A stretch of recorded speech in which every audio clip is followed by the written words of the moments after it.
Hi, everybody. I'm back. I got a few views about my comments about Jessica Yaniv. I'm here to talk about that, and I'm here to talk about another situation that went down that's sort of related to what I'm going to talk about with the Jessica Yaniv situation. Apparently, Jessica Yaniv is armed and dangerous. And if you've been watching the story as it unfolds, he's got pepper spray of some kind and a taser. I think both of them are illegal in Canada. In certain states here in the U.S., you can still use them. And my comments are this: you have a right to defend yourself if your life is in danger. In fact, in our Constitution here in the U.S., I support the right for individuals to possess firearms. It's a constitutional right. In spite of my permissive attitude, you might say, I think that just because everybody has a right to own a firearm, I don't think it's a good idea for everyone to have one. And there are certain people, the normal people in society, don't need to be restricted. But an individual like Jessica Yaniv, definitely. I thought maybe at first, that I'm going to use that pronoun for him, uh, had these weapons because his life was being threatened, which, I would say, yeah, okay, I'll go along with that. But no, his reason was simply it was in case he was insulting. And that's something I really am not down with at all. And, you don't pull out a weapon, especially a firearm, just for being insulted. I mean, back in the day, and I'm an older guy, we used to resolve our differences with a war of words or with fist. And now we've we've become a bunch of little punks willing to take another human being's life over words. And that's crazy.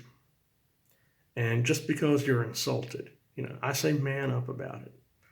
And I will still push hard and advocate that Jessica Yaniv is a predator.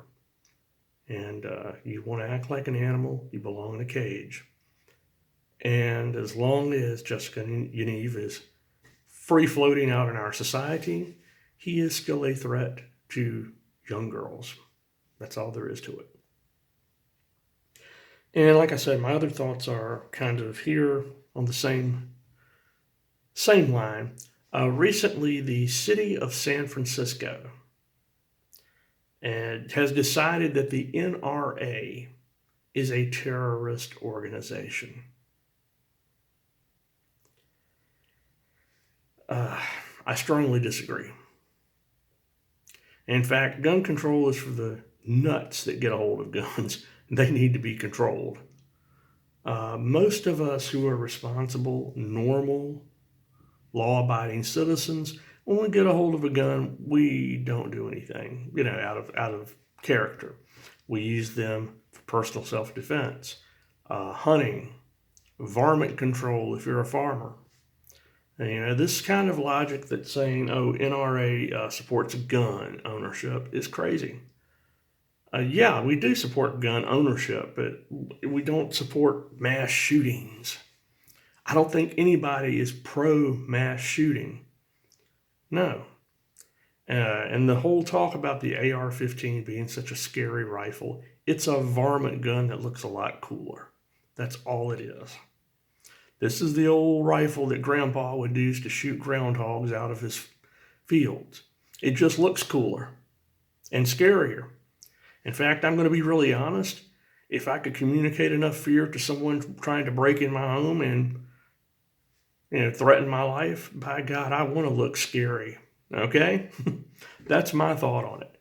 And it just so happens that a lot of the mass shootings that were really successful were, these perpetrators were using this But then again, you also had the guy who, in my home state of Virginia, who shot the place up, killed a countless number of people, and he used a semi-automatic pistol. We're going to have to ban semi-automatic pistols too. Are we going to ban box cutters? Because I don't want to be disrespectful here, but we're going to ban box cutters because those low-life individuals who flew those planes into the Pentagon and into the Twin Towers use them in a skyjacking? No, we didn't ban box cutters. What we did is we took soft targets, airports, and made them harder targets. We increased security there because we had the gumption back then to admit, guess what? There's just some people in this world who are just no damn good. And they shouldn't have access to any weapons. And I believe that with all my heart, that there are individuals that shouldn't have them. But the average Joe, it's there. It's in our U.S. Constitution. You can have these weapons. And another thing, this is San Francisco. I mean, look at all the problems that city has. I think they have much bigger fish to fry than whether or not the NRA is a terrorist organization. Huh? Why don't they, if they've just got to step outside the box of their little city for a while, why don't they say anything about Antifa? You won't hear that because it's a very liberal city. And as far as I'm concerned, the Antifa is the new and improved rendition of the old KKK. And I'm going to say that, yeah, because I'm from the South. And in my hometown, just a few years before I was born, there was actually a march. And I say this because both the KKK and Antifa are basically the enforcement arms of the Democratic Party. The Democrats, for many years, about 100 years as a matter of fact, were the party of the Old South. They were the ones who enforced, they believed in segregation, all of the Jim Crow laws that were, all of the nastiness that all of us Southerners are ashamed of, or should be ashamed of, I will say, is there. And the only difference now is Antifa is also the arm of the Democratic Party, but the Democratic Party has swung all the way around to the extreme left. And both groups cover their faces. Why do you need to cover your face? Huh? Does that make you a big man? I don't think so. Anyway, instead of doing that, taking care of business, trying to clean that city up, and that is a horrible city with a lot of problems. No, they decided to make this crazy off-the-wall statement about NRA, which in majority of whom are normal, responsible gun owners. There may be a few crackpots, but guess what? I think there's probably less crackpots in the NRA than there are probably in, I'll say it, in the Democratic Party. Okay? Let's get our priorities straight.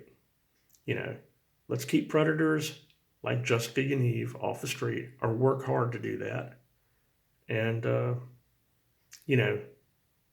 let's call real terrorist organizations what they are, as terrorist organizations, and not these neutral, I would say probably politically neutral. All right, NRA leans a little bit to the right, but they're not as far to any extreme as Antifa. My goodness. Antifa is basically anti-capitalist. And if capitalism is so bad and socialism is so good, how come you never hear about people risking their lives to swim from Miami to Cuba? Yeah. But lots of people try to swim from Cuba to Miami because we've got it good. They know capitalism works.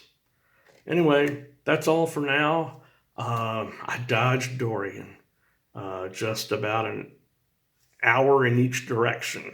The brunt of the storm hit and it missed me. And I'm very thankful for that. Got any comments? Let me know. I will respond to your comments as much as I'm able to. And meanwhile, you have a good day. Keep safe. Not only keep the victims of Dorian in your thoughts and prayer, but open up that wallet while you're at it, okay? Because some of the people down there are kin to me. All right? Take care. Thank you.